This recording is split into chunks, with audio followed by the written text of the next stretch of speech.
সালামু আলাইকুম সবাইকে। দীর্ঘ বিরতির পর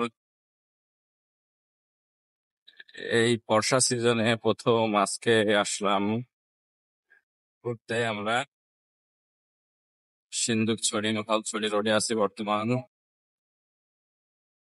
আর আমাদের ঘোরা মানেই পাহাড়। যদি করা হয় 100টা, তার ভিতরে 90টাই পাহাড়ে। আর পাহাড়ের রং রূপ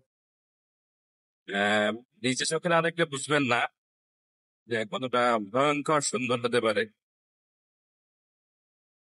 প্রকৃতির আসল সৌন্দর্য দেখতে হলে আসলে পাহাড়েই আসতে হবে, পাহাড়ে আসতে হয়।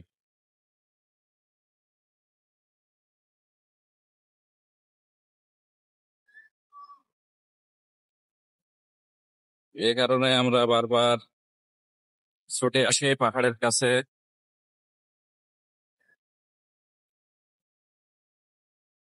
আর বর্ষাকালে তো পাহাড় অত্যন্ত সুন্দর, পাহাড়, মেঘ, সবুজ গাছপালা সব মিলিয়ে একদম একাকার।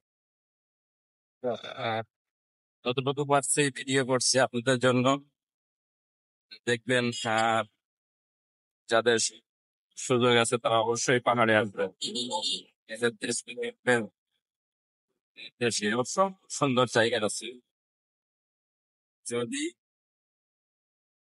আপনার ভ্রমণের ইচ্ছা থাকে তাহলে অবশ্যই আসবেন। আর পাহাড় দেখতে আসলে অবশ্যই বর্ষাকালে আসবেন।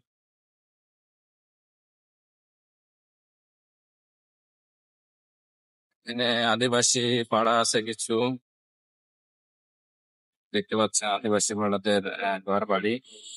কি সুন্দর রাস্তা, নয়ন জোড়ানো, চোখ জোড়ানো এক কথায় অসাধারণ।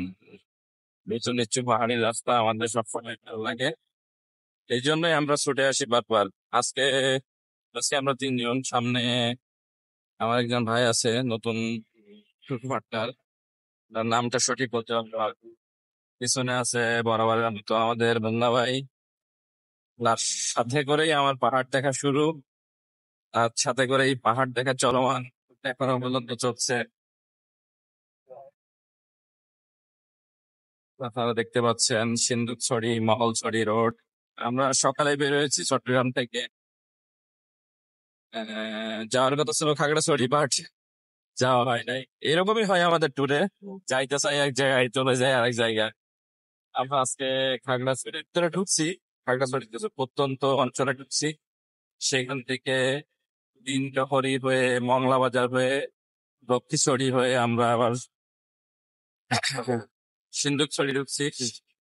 সিন্দুকছড়ি থেকে এখন বর্তমান মহলছড়ি এসে পৌঁছাইছি। এখান থেকে ডাইনে গেলে রাঙামাটি, সোজা গেলে খাগড়াছড়ি।